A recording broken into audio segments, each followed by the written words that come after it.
Olá galera, tudo bem com vocês? Começa agora nossa aula, né? Depois de tanto tempo a gente afastado das aulas online por conta de atividades, por conta de revisão, por conta de avaliação. Estamos firmes e fortes aqui por mais uma aula online, tá bom? Eu queria dar um abraço em vocês, né? Mas infelizmente a gente não pode, né? Queria dizer que eu tô com saudade das nossas aulas presenciais. E queria agradecer também a vocês o empenho, né, que vocês têm demonstrado nesses dias que nós ficamos sem as aulas online. Obrigado pelas realizações mesmo das aulas, por vocês terem feito, né? Eu agradeço muito a vocês pelo empenho, sim, tá bom? Enfim, e que vocês continuem fazendo e sabendo também que vocês precisam entregar no prazo, porque esta unidade vai ser muito curta e não vai dar tempo não, viu gente? Não vai dar tempo de eu ficar dando prazos maiores não. Então vocês façam de tudo para entregar todas as disciplinas no dia, no prazo, tá bom? Hoje vamos falar de um assunto bem interessante, é agora a nossa aula de redação, e vamos falar um pouco, né, sobre o texto que nós já vimos.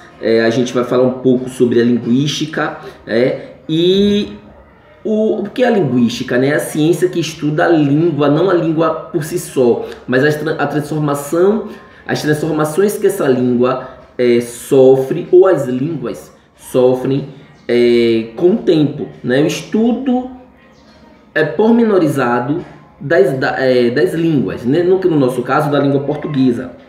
Né? É o estudo da língua portuguesa, a gente estuda a história da língua portuguesa. Eu já falei um pouco da história da língua portuguesa, já falei um pouco, né, que a nossa língua portuguesa veio de lá, do latim, daquela Roma mesmo.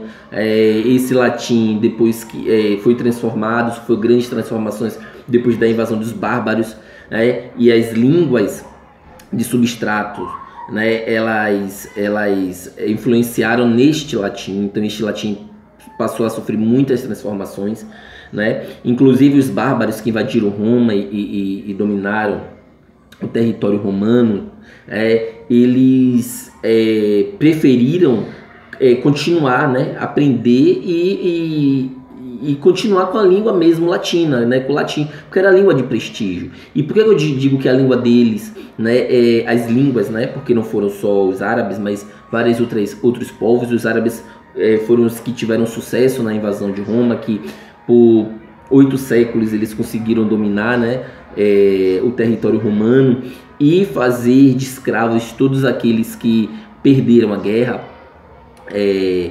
porque Roma realmente tinha um exército muito forte, mas foi surpreendido pelos árabes, né? E apesar da língua árabe não ter deixado de existir, o latim continuou sendo a língua de prestígio daquela época, que sofreu transformação, né? Sofreu muitas transformações das línguas árabes, né? Principalmente no que se refere a questões de armamento, de guerra e várias outras coisas também, vários outros léxicos também, né? Eu expliquei um pouco disso lá no início do ano, um pouco da história da língua portuguesa. Vocês sabem, né, que houve também uma divisão, né, com o passar do tempo. Houve uma divisão do território, um território de Roma que foi dividido, ficou com a parte da Espanha, né, o território hispânico. A outra parte ficou com o território portucalense, que mais tarde virou o território de Portugal ali, naquela divisória da Península Ibérica. E essa região, né, a gente teve a língua de transição entre galego e português. Com o passar do tempo, esse galego-português que veio do latim, né? O latim, ele, com o distanciamento geográfico, né? Quando os reinados passaram a ser independentes, né?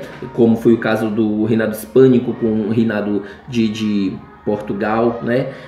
O reinado portucalense. Então, o distanciamento geográfico fez com que o latim deixasse de ser aquele latim, e houve uma língua de transição, porque havia também um desejo um sentimento de identidade, de nação independente. Então, a nação independente é preciso também ter uma língua, né? E aquele latim que foi se transformando, né? Assim como se transformou também lá com os metaplasmos lá do italiano, do francês, né? Assim como também aconteceu com o português. Houve uma língua de transição entre o galego e o português e mais tarde o português, aquele português arcaico que deu origem ao português atual. Então a gente tem aí quem vai estudar isso vai ser a linguística. A linguística estuda, é a ciência, né, que estuda esses fenômenos, essas transformações, e estuda a língua de um modo geral, né, o povo, né, porque a língua não está dissociada do seu povo. Língua e povo tem uma relação muito intrínseca, não é uma relação intrínseca, é aquela relação de união em que não há forma de você se separar. Então é uma união, uma relação muito forte, muito íntima entre povo e língua e cultura também, logicamente. E o povo, né, a população, ela modifica o seu léxico, né, modifica a sua língua de acordo com as suas necessidades. Isso aí a gente já viu, um pouco da variação diacrônica, né, que é aquela variação temporal, tudo isso nós estudamos. Qualquer coisa vai lá, tirar dúvida comigo depois, ou vai lá nos primeiros apontamentos, né, e tirar dúvida. Então é isso. Então, nós vimos também sobre os signos linguísticos, se lembra do significante, do significado, essas teorias linguísticas também. A gente tem aqui, né, no módulo de vocês, né, um pouco, né, desse português. A gente tem aqui um CD, né, é uma revista, né, mas aparece no CD que foi publicado em língua portuguesa, conta um pouco da história da língua portuguesa. E isso aqui foi para o mundo, né?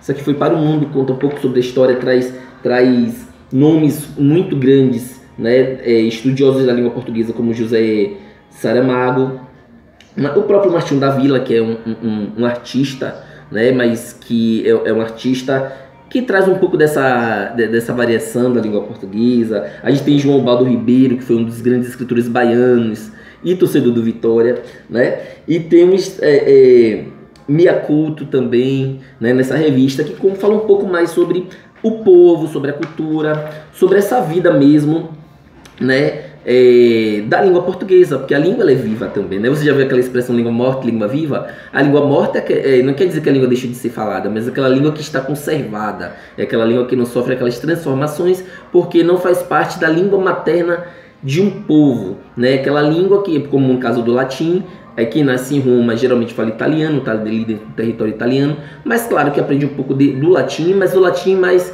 para as missas, para as religiões, para textos antigos, para literaturas antigas, né? Não é uma língua em movimento, né? Por isso que a gente chama de língua morta. Ela é falada, a missa é feita lá no Vaticano, né? Em latim, é falada ainda assim o latim, sim, né? Inclusive eu conheço algumas pessoas que falam latim, como o meu amigo Raul, que é um amigo de faculdade que hoje é professor de latim, né? E fora meus professores maravilhosos que eu tive, né? Então latim não é uma língua que deixou de ser falada, apesar de ser uma língua morta, né? Língua morta quer dizer que ela não vai sofrer as transformações que uma língua vigente, né? Como o português, o italiano, elas sofrem, né? E essas transformações elas vão acontecer de acordo com a necessidade do falante. E aqui eu quero falar um pouco sobre os sistemas linguísticos, né? Eu quero falar, né, que quando a gente estuda uma língua, né, quando a linguística se debruça a esse estudo, né, porque é a ciência que estuda a língua, nós observamos 4 sistemas. Né? Nós observamos quatro principais sistemas para os estudos de uma língua. Então, o primeiro sistema é a questão lexical. O que é o léxico? O léxico tem a ver com o vocabulário, né? O léxico tem a ver com o vocabulário desta língua. Então, quando você ouvir falar lexical, léxico, você sabe que tem a ver com palavras, com vocabulário, né? Quando a linguística, ela se debruça também com essas palavras, né? Com a palavra em si, com o surgimento dessa palavra, com a etimologia dessa palavra. O que é etimologia? É a origem dessa palavra, né? O etimo dessa palavra, como ela surgiu, em que contexto ela surgiu, em que contexto era usada no passado, né? Então, o vocabulário é importante, né? A gente, por exemplo, a palavra árvore, que vem ou então a palavra pai, que vem de paterno, né? que vem de paterno, de lá do latim, né? Pater, que vem do latim. Então, que houve transformações até que virasse pai, paterno e assim por diante, né? A palavra dígito, né? Que vem dígitos, que deu origem à palavra dedo, mas a gente retoma com digital, né? E esse digital tem a ver com dedo. Claro que, logicamente, depois ganhou uma outra conotação com digital, com digitação, que de informática. Ainda assim tem a ver, né? É uma inferência com digitar, né? Uma diferença com digital, você digita com seus dedos. Então, dígitos, né, que vem de lá do latim, tem a ver com dedo. E até essa conotação diferente, digital, com tecnologia, com informática, tem a ver também com os dedos. Aqui não tem Eliana, né, vou ler Gares com aquela musiquinha, mas digital tem a ver com os dedos, tá certo? E assim também como cabeça, a gente vem cap, né, que vem captus, que vem de lá do latim, tem a ver cabeça, né? E aí essa palavra deu origem à palavra cabeça, mas a gente retoma, né, com um fenômeno que chama de alomorfia, que a gente retoma o seu original. Aí a gente vem como decapitar, capital, né? Capitalização. E lógico, quando você fala de capital, você não pensa logicamente em cabeça, né? Você pode pensar em dinheiro, você pode pensar na cidade mais importante de um país, né, que é a sede do governo de um país, ou a sede de um governo de um estado, como Salvador, que é a sede do governo do estado da Bahia, né, é a cidade mais importante. Então, é uma inferência, né, essa palavra captus, que deu origem à capital, de cabeça, porque a cabeça é a parte mais importante do corpo, é aqui que você consegue, é aqui que está o cérebro, né, é aqui que está o órgão que dá vida, que faz com que o restante do seu corpo funcione, desde o pensamento até a fala, até sua visão, até o batimento do seu coração, certo? Então é aqui. Então, com o passar do tempo, essa conotação, né, da palavra capital não deu origem somente à cabeça, mas como algo mais importante, como algo importante, né, de alguma coisa. A capital de Salvador, a capital da Bahia é Salvador, porque Salvador é a cidade mais importante, né? A capital do Brasil é Brasília, porque é a capital mais importante, né? E assim por diante. Então a gente tem aí essa nova conotação da palavra capital. E é aí quando a gente estuda essa etimologia, quando a gente estuda o aparecimento de novas palavras, nós estamos falando de léxico. Léxico é o aparecimento de novas palavras, né? Então um dos sistemas do estudo da língua, né, dos estudos linguísticos, é o que? É o léxico, que tem a ver com palavras, né, que tem a ver com vocabulário. O outro sistema, né, que é o próximo sistema, é a semântica. Gente, semântica, o léxico tem a ver com palavra. Já a semântica tem a ver com o sentido que essa palavra tem, né? O sentido que essa palavra tem dentro, que essa palavra pode expressar dentro de uma fala, dentro de um determinado contexto. E a gente tem, por exemplo, a palavra capital, como eu acabei de falar, que capital, a priori, está relacionada à cabeça, né? Que vem de lá a sua história, né? Vem de lá do latim. Quando eu falo decapitar, como eu falei, arrancar a cabeça, né? Mas quando eu falo, por exemplo, de capitalização, eu estou falando de algo relacionado à economia, né?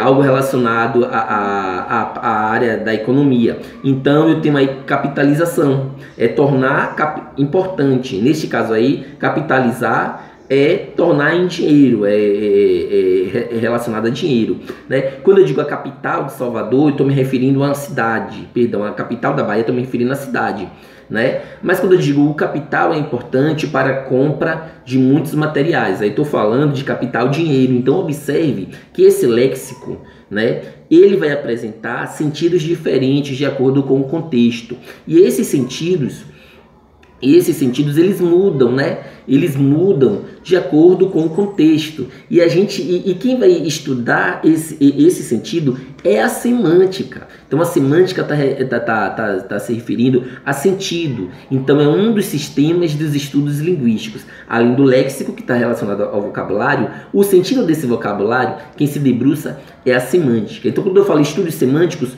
eu estou falando de estudos dos sentidos, né? Eu estou falando do estudo dos sentidos desse léxico, ok? Então é isso. E o léxico, né, que é carregado de um valor semântico, né, e essa semântica que vai de fato estudar esse léxico, né, apresenta dentro de um determinado contexto um discurso, né? E o discurso é o terceiro, ou eu não sei se tem essa ordem de numeração, né? Não tem esse juízo de valor de o que é o mais importante, mas o discurso é um dos sistemas linguísticos, né? Um dos sistemas linguísticos que nós estamos nós estamos considerando aqui neste exato momento, e que a linguística ela considera em todos os momentos da linguística, então em todos os seus momentos de estudos, né? Então, quando a gente está falando de estudos linguísticos, nós falamos do léxico, né? Além do léxico, nós falamos da semântica, que é o sentido, e também nós falamos do discurso. Gente, o que é o discurso? O discurso é justamente esse contexto em que esse léxico está inserido. O discurso é também o resultado do léxico, mais o contexto, mais o sentido. Quando eu falo em discurso, eu falo em léxico, em sentido e em contexto, tá certo? É a questão, toda vez que você emite um enunciado, que você emite um léxico, e esse léxico ele tem uma carga de sentido, ou seja, ele tem uma carga semântica dentro de um determinado contexto, então ele gera um discurso. O discurso é a questão do entendimento entre os interlocutores. Então, quando eu lanço um enunciado e esse enunciado tem sentido, ele vai influenciar no entendimento de quem está me ouvindo, né? No conhecimento de mundo daquele que está me ouvindo. E além disso, além desse conhecimento de mundo, né, de quem me ouve, tem o meu conhecimento de mundo, de quem é eu que sou o locutor, né? E tem o contexto também. Você já viu aquela história de eu estar falando algo e a pessoa não me entender? A pessoa entende o que você falou, mas o entendimento dela não foi exatamente aquilo que você quis dizer. Ela entendeu justamente as palavras, né, que você falou, ela entendeu justamente a frase, né, o léxico, enfim, ela sabe até o sentido daquela palavra, mas o modo como ela recebe aquela palavra, como ela interioriza aquela palavra, que aquele léxico pode não ser o mesmo do que você quis passar, sabe? Porque isso tudo depende do contexto, do que é o discurso. O discurso nada mais é do que esse léxico, esse sentido e o contexto em que ele é gerado, né? E aí o discurso vai muito mais além do que léxico e sentido. Quando eu estou falando, né, eu posso criar uma série de expressões, né, com as mãos, com o rosto. Isso também faz parte do discurso, porque isso também gera um contexto. Então, meu interlocutor, ele pode saber se eu estou sendo irônico, ele pode entender se eu estou triste, ele pode até entender se eu estou mentindo ou se eu estou falando a verdade, né? Às vezes uma mensagem no celular, por exemplo, que é inscrito, né? Através da modalidade escrita. Eu mando uma mensagem e a pessoa acha que eu estou sendo grosseiro, mas não, eu não estou sendo grosseiro. Por quê? Porque aquele contexto fez com que a pessoa entendesse daquela forma. Então, o discurso, né, está aí nesse contexto, nessa compreensão entre locutores, né, e interlocutores, ok? Então é isso. Então aí a gente já falou do léxico, a gente já falou do discurso e agora a gente vai falar da gramática. Além do léxico e do discurso, além do léxico, da semântica e do discurso, né, a gente vai falar também da gramática, né? Você já sabe que o léxico tem a ver com a palavra, com o vocabulário, a semântica tem a ver com o sentido, o discurso, né, é o resultado desse léxico com esse sentido e o contexto em que ele está inserido, né? Em que o contexto em que ele está inserido, a gente já sabe isso, tem a ver com a interação social. Agora a gente vai falar da gramática. Gente, é uma coisa que eu quero que vocês entendam, né? A língua, eu fiz aqui um apanhado histórico da língua e um pouco das transformações linguísticas, tanto na questão do sentido e também na própria questão da estrutura, como a palavra farmácia, por exemplo, que no passado era escrito com PH, né? Farmácia, mas isso no português arcaico. Hoje em dia a farmácia se escreve com a letra F, né? Isso tem a ver com a gramática, tem a ver com o léxico, com as transformações que essa palavra sofreu. Quando eu considero os fatores históricos nos estudos linguísticos, né, eu estou me referindo à diacronia, né? Eu estou me referindo a questões diacrônicas. Eu posso olhar a língua de uma maneira diacrônica, que é quando eu observo essa gramática e esta língua de uma maneira histórica, e as transformações e a história que esta língua teve durante os anos, que esta palavra teve durante os anos, que esta estrutura linguística teve durante os anos, tá bom? Agora, quando eu estudo de um modo sincrônico, que é o que a gente vê na escola, né? É um estudo muito sincrônico da língua, porque ela pega o recorte da língua e estuda daquela forma, sem observar as transformações históricas. Aí eu estou falando da questão sincrônica da língua, que também tem a sua importância, mas não retrata a língua de uma maneira fidedigna, porque eu apenas pego um recorte. Sabe quando eu digo assim, ó, nós temos que falar, nós vamos. Nós não podemos falar, nós vai. Nós não podemos falar, a gente vamos. Quando eu digo isso, estou observando a questão sincrônica, porque é uma questão mais cultural, né? É uma questão muito mais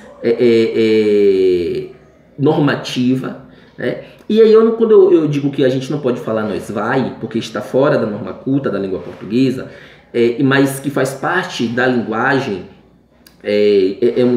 faz parte da linguagem da linguagem do brasileiro e do falante de língua portuguesa. Quando eu digo nós vai, né, eu não considero que há por trás disso todo um fator histórico, social. Aí eu apenas observo uma questão gramática, uma questão normativa. Então eu estou observando isso como uma questão sincrônica, né? Eu pego apenas o recorte e considero aquele recorte. A diacronia ela é muito mais ampla, porque ela estuda todo um fator histórico e social, né, da língua. E voltando na questão da gramática, porque assim, a gramática é um dos sistemas linguísticos. Por que a gramática é um dos sistemas linguísticos? Porque a gramática, porque todo falante tem uma gramática dentro de si. Existe aquela gramática normativa, que é aquela gramática que você estuda na escola e que prescreve a forma correta de você falar e de você se expressar, né? E existe a gramática que é sua, que você como sujeito, falante de uma determinada língua, que nesse caso é o português, você tem, né? Essa gramática, ela é interna, né? É uma gramática tácita, porque algo tácito é algo que você sente, né? E você, por mais que você tenha menos escolaridade do que outra pessoa, você consegue participar, né? Você consegue ser membro de falantes desta gramática. E que quando eu falo desta gramática, não estou me referindo à gramática normativa. Estou me referindo a uma gramática que você sabe que a sua língua tem. Como, por exemplo, eu posso dizer assim, ó, Daniel é bonito. Primeira coisa, é verdade. Não há contestação. E segundo, há uma linearidade nessa gramática. Você pode ser uma pessoa que nunca foi à escola, mas você sabe, você entende o que a frase quer dizer e você tem essa estrutura linguística que todos nós sabemos falar, do analfabeto ao doutor, ao PhD, ao pós-doutor, porque é uma estrutura que qualquer falante sabe, né? Então, se eu digo assim, ó, Daniel bonito é, não tem muita lógica. Você pode até entender, mas não tem muita lógica, porque o falante ele sabe que essa não é uma lógica correta, por mais que ele não tenha ido à escola. Isso é a gramática. É uma gramática da língua. Uma gramática real da língua. E a diacronia, né, quando você observa a língua de um modo diacrônico, você observa isso. Sacou? Então a gramática, ela é interna. A gramática da língua, a verdadeira gramática, ela é interna. Você tem essa gramática dentro de você. Você tem essa gramática dentro de você, tá bom? E o falante, ele tem, qualquer falante de uma língua tem, né? Do menos escolarizado ao mais escolarizado, tá bom? Então, quando a linguística, ela se debruça a esse estudo, né, da língua, ela vai observar essa língua em 4 aspectos: lexical, que é o estudo do vocabulário, né? Ela vai observar, além do léxico, a semântica, que é o estudo do sentido, o significado desse vocabulário, do discurso, que é como esse léxico e esse sentido tem na interação social, né? E essa gramática, que é a organização, né, estrutural de uma língua, e que qualquer falante sabe, desde que ele seja imerso, né, a esta língua, a este contexto, ele sabe essa gramática. Não precisa, e se ele for uma pessoa saudável, né, com questões neurolinguísticas bem resolvidas, né, sem nenhuma afasia, sem nenhuma deficiência, né, ele, desde recém-nascido, ele exposto a esta língua, ele vai aprender a estrutura desta língua, a gramática que já está dentro dele, porque nós já temos esta gramática internalizada, tá bom? Então é isso. Para não me alongar muito, né, deixo aqui no módulo de vocês, né, que alguns não têm, né, deixa eu falar um pouco também, um pouco sobre letra. Gente, letra e fonética, né? Aqui tem um tópicozinho só para eu não dispersar. Letra, gente, o que é a letra, né? A gente tem aqui, né, que as letras, elas são representações gráficas, né, e sonoras de algumas línguas, né? Porque tem línguas que não tem letra, né, que são outros símbolos. Aí a gente tem o fonema.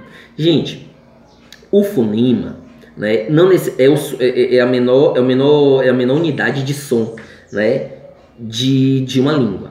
Então toda língua tem um fonema, né, que o som, é a representação desse som. Só que nem toda vez que você tiver uma letra, né, que essa letra é a representação desse fonema, né, você vai ter uma equivalência, como por exemplo a palavra questão. Quando você tem a palavra questão, né, você tem a palavra QE, né, você tem as letras, logo as letras iniciais, QE. Você pronuncia U? Não, você não pronuncia. Então, não necessariamente você vai ter com exatidão a letra representando o real fonema, o real som, o som real daquilo que está sendo representado. Que em outros léxicos você tem, como na questão do guardanapo. Você tem um som do U, tá bom? A fonética e a fonologia. A fonologia é o estudo do som, né? A fonologia é o estudo desse som. A fonética é a forma, né, como esse som sai. Você vai estudar a fonética, ela vai se debruçar no modo, né, como esse som é produzido. Aí entra a questão da articulação, ela vai observar onde é que esse som é realizado, se é realizado lá aqui no palato, se é realizado lá no glote. Aí por isso você tem sons glotais, você tem sons nasais, né, como são sons nasais. Você tem bilabiais, né, como por exemplo a palavra Bahia, né, B, esse B você tem, é sonoro, né, porque passa pelas suas cordas vocais, e você tem os dois lábios, né, você mexe os dois lábios, é uma bilabial, assim como B, como Me, como P. O P já é surdo, né? Então aí você tem algumas bilabiais. Então a fonética, ela vai estudar o meio, né, como esse som ele é produzido, a forma como esse som é produzido pelo aparelho fonador mesmo, né, pelas articulações. Vai observar se o falante ele tem alguma afasia, se ele tem algum problema de articulação, né? A fonologia, por sua vez, vai estudar esse som, né? Existe a diferença entre fonética e fonologia, que a gente vai aprofundar depois, tá bom? Eu não quero fazer um vídeo muito longo não, pessoal. Então, por isso que eu estou resumindo, tá certo? E o vídeo já está longo. Bem, o novo acordo ortográfico. Eu vou deixar para falar isso na próxima aula, tá certo? Bem, um abraço para vocês. Felicidades, a gente se vê na próxima aula. Espero que vocês tenham gostado, viu? É bom, eu queria muito esse feedback de vocês, mas como não tem, então fica aí. Qualquer coisa, vocês vão lá no meu zap tirar suas dúvidas, tá bom? Um abraço, fica na paz. Saúde para todos. Eu vou passar uma pequena atividade, também passei apontamento, então tudo que eu tô falando vai estar no apontamento, tá bom? Beijos, galera. Tchau.